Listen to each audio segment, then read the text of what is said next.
तो एक बार रहीमदास जी गोवर्धन में श्रीनाथ जी का दर्शन करने गए। एक तो अल्हड़ भेष में रहते थे, ऊपर से इनके किसी कारण से इनको मंदिर में नहीं घुसने दिया, और जैसे ये मंदिर में घुसने लगे तो लोगों ने इनको धक्का दे दिया। कहां घुसे चले जा रहे हो, यहां पर विजातियों का प्रवेश नहीं है और तुम्हारे जैसों का तो बिल्कुल प्रवेश नहीं है।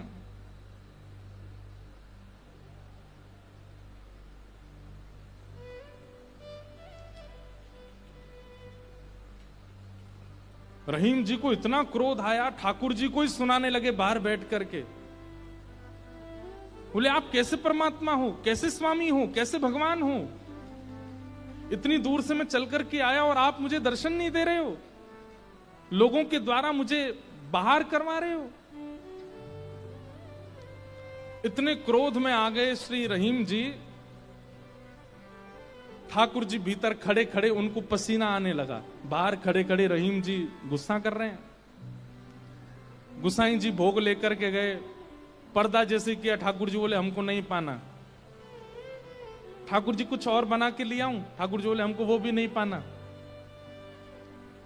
गुसाई जी को लगा ठाकुर जी बहुत नाराज हैं, 56 भोग बनाओ। 56 भोग लेकर के गए, ठाकुर जी बोले बिल्कुल नहीं पाना, हमारा मन नहीं है। स्पष्ट ठाकुर जी बता भी नहीं रहे कि बात क्या है, लेकिन जो जो गुसाई जी प्रस्तुत कर रहे हैं सबके लिए मना करते जा रहे हैं, मुझे नहीं पाना। अंत में गुसाई जी ने कहा, बोले जय जय, कोई अपराध बना हमसे? ठाकुर जी मुंह फुला के बैठे हैं, कुछ नहीं बोले। बोले मैं क्यों बताऊं? गुसाई जी समझ गए, बोले कि ओहो कोई अपराध ही बना है। तुरंत सबको बुलाया, बोले भैया आज किसी का अपमान किया, किसी का अपराध किया, कुछ हुआ था क्या दिन भर में?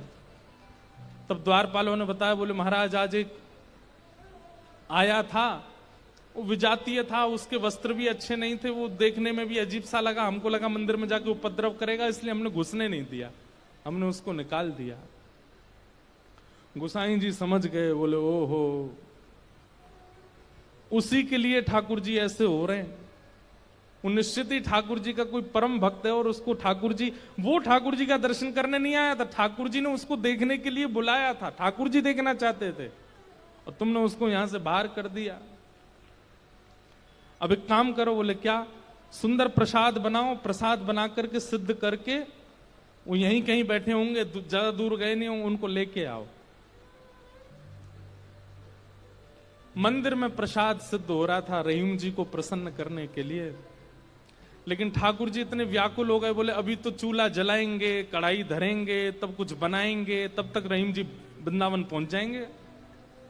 इतने में ठाकुर जी ने क्या किया, ठाकुर जी के सामने जो सोने की थाल में प्रसाद रखा था, ठाकुर जी ने वो थाल उठाया बड़ा सा और अपने कंधे पर रखा, खुद ही चले गए, स्वयं ही चले गए। यहां रहीम जी गोविंद कुंड पर बैठे थे, खूब गुस्सा हो रहे थे, ठाकुर जी को भली बुरी सुना रहे थे।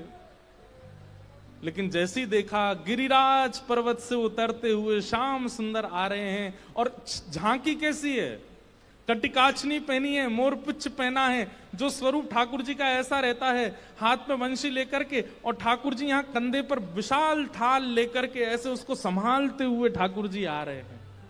आहा, रहीम जी के लिए रहीम दास जी ने उसी समय ठाकुर जी की छवि का वर्णन किया, बहुत सुंदर।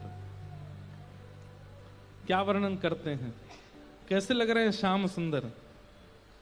आहा, हाँ रहीम जी के नेत्र सजल हैं, और यहां गुसाई जी के सुनते सुनते नेत्र सजल हो गए। वाह ठाकुर जी आपकी लीला, यहां हम इतनी सामग्री सिद्ध कर रहे थे रसोई में, लेकिन आपसे इतनी प्रतीक्षा भी नहीं हुई, आप अपनी थाल लेकर के आ गए और ऐसी लीला करके गए रहीम दास जी के पास आकर के। ऐसे हमारे ठाकुर जी। वृंदावन धर्म, अर्थ, काम और मोक्ष सबसे परे है।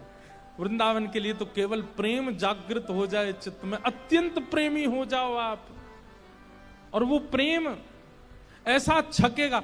आप प्रेमी हो गए, इसका प्रमाण क्या है? अरे श्याम वर्ण की कोई वस्तु कहीं दिख जाएगी, ऐसा लगने लगेगा ये कितने सौभाग्यशाली कि इनका श्याम वर्ण है, कृष्ण ने अपना वर्ण दे दिया है। किसी में दोष नहीं दिखेगा, सब में गुण दिखने लग जाएगा। मौन रहने का मन करने लगेगा।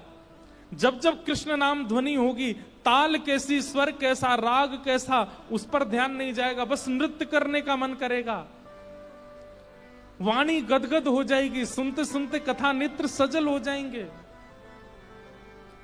प्रेम के बड़े लक्षण हैं, वो सब लक्षण धीरे धीरे प्रकट होने लग जाएंगे।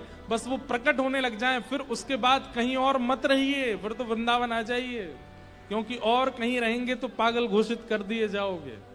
केवल वृंदावन स्वीकार करेगा तो।